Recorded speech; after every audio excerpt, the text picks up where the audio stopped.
আগে নামাজ পড়তো না, এখন তাহাজ্জুদ পড়ে। কি হয়েছে? সে তার দাওয়াত দিয়ে তার ঈমান বানাইছে। ভাই আমার কথা বুঝতেছেন?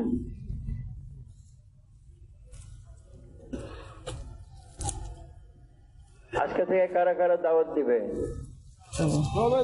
সবাই নিয়ত করে, পুরুষরাও নিয়ত করেন, মা বোনদেরকেও নিয়ত করান, বাচ্চাদেরকেও নিয়ত করান। মদিনাতে একটা পরিবেশ বনছিল, মসজিদে পরিবেশ, ঘরগুলোতে পরিবেশ, রাস্তাঘাটে পরিবেশ। ছোটরাও দাওয়াত দিতেছে, বড়রাও দাওয়াত দিতেছে ভাই। এবং বাইরে থেকে লোকজন আসতো দিন শিখতে মদিনাতে। মদিনার নাম ছিল দারুল হিজরা ও দারুস সুন্নাহ। লোকজন হিজরত করে মদিনা আসতো আর সুন্নত ওয়ালি জিন্দেগি নিয়ে যেত। পুরুষরা হলে মসজিদে দিন শিখতো, মা বোনরা আসছে সাহাবাদের ঘরে দিন শিখত। পরিবেশ ছিল।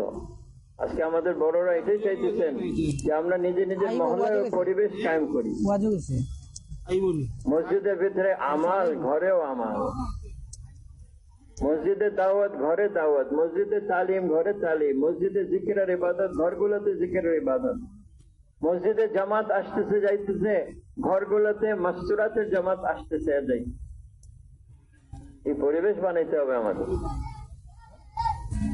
কিন্তু ভাই আফসোস যে আমার সমস্ত সময়, সমস্ত যোগ্যতা, সমস্ত ফিকির দুনিয়া কামায়ের পেছনে লাগে। যে দুনিয়ার কোনো দাম নাই। কি ভাই দুনিয়ার দাম আছে? যদি দুনিয়ার দাম হইতো তো আল্লাহ কাফের মুশরিকদেরকে দুনিয়া দিতেন না। কাফের মুশরিকরা ভোগ করতেছে না দুনিয়া। আল্লাহ বলে যত ইচ্ছা নাও, কেন এটা দাম নাই। দামি হলো ঈমান, দামি হলো আমল, দামি হলো আখলাক, দামি হলো জান্নাত। এগুলো এত সস্তা না, এগুলো মেহনত করে অর্জন করতে হবে। আর সেটা কোন সময় করবো? শয়তান বলে আরে পরে করিস, এত তাড়াতাড়ি তুই মরবি না। কিন্তু মাঝখানে মওত এসে যায়, তওবারও তৌফিক হয় না। এক বাচ্চা বেড়াইতে যাবে, বলে আমার পোশাক আনো। 10টা আনছে, 50টা আনছে। আচ্ছা আজকে এটা পড়বো, এটা পড়বো। আমার সাওয়ারি আনো। উট আনছে, ঘোড়া আনছে। 30-40টা পরে বলছে আচ্ছা আজকে এটার উপরে উঠবো। এখন কাপড় পরে ঘোড়ার উপরে উঠে রাজপ্রাসাদ থেকে বাইরে হইতেছে, আর দারোয়ানরা সবাই সরাইতেছে, সরো বাদশা আসতেছে। একটা লোক ছেঁড়া জামা, মনে হয় কয়েকদিন না খাওয়া, কয় যে সরো এখান থেকে। বলে না, আমি বাচ্চার সাথে কথা বলবো। বলে তোমার মতন লোকের সাথে আবার বাচ্চা কথা বলবো? সে কি করলো? বাচ্চার ঘোড়ার লাগাম ধরে ফেলল। বাচ্চা বলে কি চাও? বলে তোমার সাথে কথা বলবো। বলো। না তোমার কানে বলবো। তো কান আগাই দিচ্ছে। কি বললো বাচ্চাকে? চেহারা ফ্যাকাশে হয়ে গেছে, শরীর কাঁপতে শুরু করছে। কি বললো? আমি মালিকুল মউত, তোমার রূহ কবজ করতে আসি। বলছে একটু সময় দাও, একটু সুযোগ দাও, একটু বিবি বাচ্চারা দেখে আসি, একটু হুকুমতের কাজ করে আসি। কোনো সুযোগ নাই, কোনো সময় নাই। তার রূহ ওইখানে কবজ করছে। সে ঘোড়ার উপর থেকে নিজে মাটিতে পড়ে। এতক্ষণ বাদশা সাহেব ছিলেন, এখন হয়ে গেছে লাশ। এরপরে গেল নেককারের কাছে। তুমি কে? ওটা আমি মালিকুল মউত। আসেন, আপনার অপেক্ষায় ছিলাম, আপনার উসিলাতে আমার আল্লাহর সাথে দেখা হবে। তোমার ব্যাপারে হুকুম আছে, তুমি যে অবস্থায় চাও সে অবস্থায় তোমার রূহ কবজ করো। বলে তাহলে আমি নামাজ পড়ি, আর যখন আমি সিজদায় যাই আপনি আমার রূহ নিয়ে নেন। তো সিজদার অবস্থায় রূহ নিয়ে নেন। কি ভাই আমাদের মরতে হবে না? কোন অবস্থায় মরব? আমি কি সে ওই তৈরিটা করছি? আমি কি ইমান আমল বানাইছি? আমি কি আল্লাহর সাথে সম্পর্ক করছি? আমি কি কবরের জন্য তৈরি আছি? এজন্য সাহাবারা রাসূলুল্লাহ সাল্লাল্লাহু আলাইহি ওয়াসাল্লামকে জিজ্ঞেস করলেন, ইয়া রাসূলুল্লাহ, বুদ্ধিমান ব্যক্তিকে? রাসূলুল্লাহ বলছিলেন, যে মৃত্যুকে বেশি করে স্মরণ করে আর তার জন্য তৈরি করে।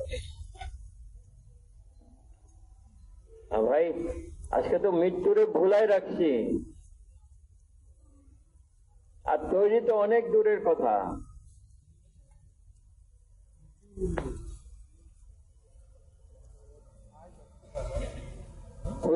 উদাহরণ দিছেন, একজনের 3 ভাই। প্রথম ভাইরে ডাকছেন তার মওতের সময়, ভাই তুমি আমার জন্য কি করবা? বলে আপনার চিকিৎসা করাবো, ডাক্তার দেখাবো, আর যদি মরে যান তো আপনাকে আমি দফন করে চলে আসব। আচ্ছা, দ্বিতীয় ভাইকে ডাকছেন, ভাই তুমি কি করবা? বলে আমি তোমার সাথে আছি যতদিন তোমার হায়াত আছে, মরে গেলে আমি অপরের কাছে চলে যাব। তৃতীয় ভাইকে ডাকছে, ভাই তুমি কি করবা? বলে আমি তোমার সাথে দুনিয়াতেও থাকবো, কবরেও থাকবো, হাসর মাঠেও থাকবো, যতক্ষণ আমি তোমাকে জান্নাতে না পৌঁছাই। জিজ্ঞেস করলেন, এই 3 ভাইয়ের ভিতরে উত্তম ভাইকে? সাহাবারা বলেন, ইয়া রাসূলুল্লাহ, যে শেষের যে ভাই সে সবচেয়ে উত্তম। বলেন যে হ্যাঁ, প্রথম ভাই হলো আত্মীয় স্বজন, তোমার অসুখ হয়ে গেলে তোমার ডাক্তার দেখাবে, মওত হয়ে গেলে তোমার দফন করে চলে আসবে। দ্বিতীয় ভাই হলো তোমার মাল, তোমার সম্পদ, যতদিন তোমার হায়াত আছে তোমার সাথে থাকবে, মরে গেলে তোমার ওয়ারিসের কাছে চলে যাবে। তৃতীয় ভাই হলো তোমার নেক আমল, দুনিয়াতেও খায়ের আর বরকতের কারণ হবে, কবরেও তোমার আযাব থেকে বাঁচাবে, হাসরেও তোমার পাল্লা ভারী করবে, আর তোমার সাথে থাকবে যতক্ষণ তোমাকে জান্নাতে না পৌঁছায় দেয়। তাহলে ভাই দোস্ত, নেক আমল অর্জন করার দরকার কি দরকার না?